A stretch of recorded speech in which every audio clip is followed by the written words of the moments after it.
আরিফুলের বাড়ির সামনে রাস্তায় এসে ছাগল সে চড়াচ্ছে। দূরে মাহাতি সাইকেল চালিয়ে আসছে। একটু পেছনে নীলি আর ফাতেমা আব্দুল্লাহ আসতেছে। মাহাতি রাদিয়ার কাছাকাছি আসতে বলল,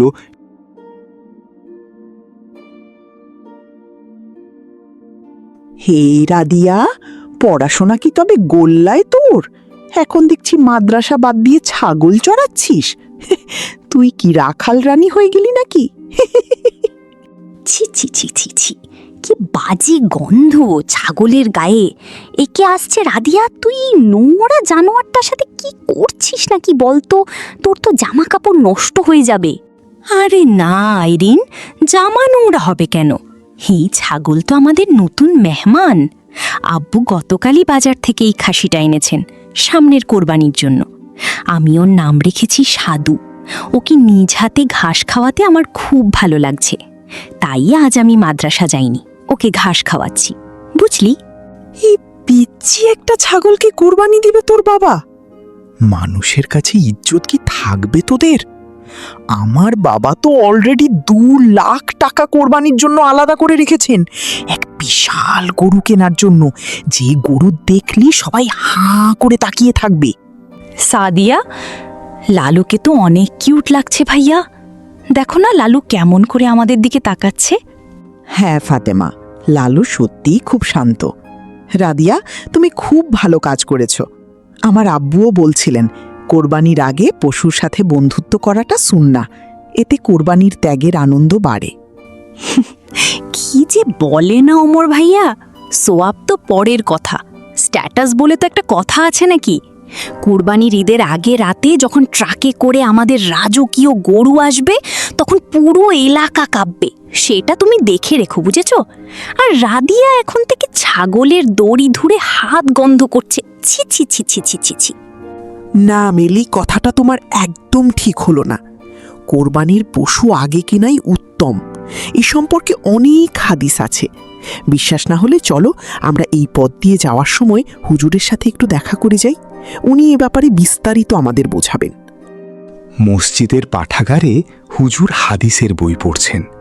খোলা জানালা দিয়ে বিকেলের আলো আসছে। তখন সেখানে ফাতেমা, আব্দুল্লাহ, মাহাদি ও আইরিন এসে হাজির হল। আসসালামু আলাইকুম ছোট বন্ধুরা, কি খবর তোমাদের? আজ তোমাদের সবার চোখ মুখে অনেক প্রশ্ন দেখছি আমি। তাও কি জিজ্ঞাসা নিয়ে আমার কাছে এসেছো বলো তো? হুজুর, রাদিয়ার বাবা কোরবানির জন্য একটা ছাগল কিনে এনেছেন। রাদিয়া তাকে যত্ন করে ঘাস খাওয়াচ্ছে, কিন্তু মাহাদি আর আইরিন এটা ভালো চোখে দেখছে না।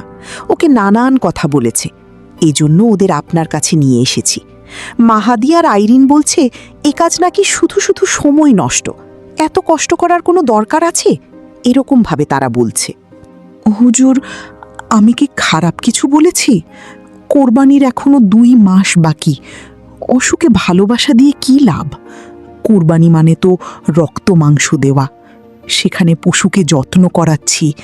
দামি আর বিশাল পশু জবাই দিয়ে পরত্যাগ দেখানোই কি কোরবানির আসল কাজ নয়? না মাহাদি, তুমি ভুল। কোরবানি মানে কেবল পশুর জবাই দেওয়া নয়, পশুকে নিজের হাতে খাওয়ালে তার প্রতি যে মায়া তৈরি হয়, সেই মায়া জিনিসটি ত্যাগ করাই হলো আসল কোরবানি। এটি আমাদের তাকওয়ার পরীক্ষা, যেমনটা ইব্রাহিম আলাইহি ওয়াসাল্লাম করেছিলেন। তার কলিজার টুকরো একমাত্র ছেলেকে কোরবানি দিতে চেয়েছিলেন। হুজুর, মায়া তৈরি হলে তো কোরবানি দিতে কষ্ট হবে, তাহলে শুধু শুধু কেন আমরা সেই কষ্টটা নেব বলুন তো? ঈদের আগের দিন একটা সুন্দর গরু এনে কুরবানি দিয়ে ফেলা কি ভালো কাজ নয়? না আইরিন, এই কষ্টটাই তো ইবাদত। ইব্রাহিম আলাইহিসাল্লাম তার সবথেকে প্রিয় পুত্রকে আল্লাহর জন্য কুরবানি দিতে প্রস্তুত ছিলেন। তুমি যদি পশুটার সাথে কোনো সম্পর্কই না করো, তবে তুমি আল্লাহর জন্য কি ত্যাগ করলে বলো? কেবল কি কিছু টাকা? আল্লাহ কত বড় ত্যাগ স্বীকার করেছেন। তুমি ত্যাগের মান মানুষের বাহুবা দিয়ে মাপছ মাহাদি। এই সময় আসলে তোমরা নিজেরাই বুঝবে যে ত্যাগটা টাকার চেয়েও বেশি হৃদয়ের হয়। এরপর তারা সবাই সেখান থেকে বাড়িতে চলে যায়।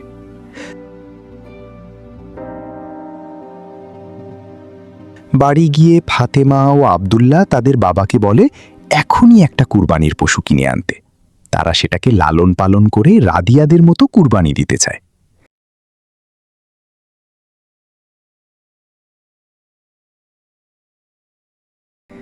বিকেল বেলাতেই হঠাৎ আব্দুল্লার বাড়ির ছোট উঠানে একটি কালো খাসি ম্যাঁ করে ডাকছে।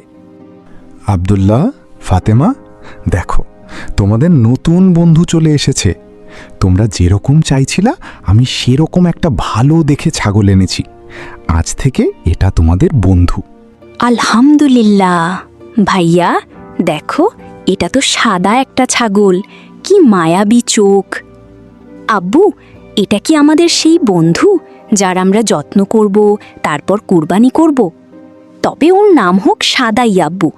আমরা আজ থেকে এই সাইডেই ছাগলের যত্ন নিব, তার জন্য কোনো কষ্ট না হয়। বন্ধুরা, কুরবানি কেবল একটি ধর্মীয় আনুষ্ঠানিকতা বা পশু জবাই নয়।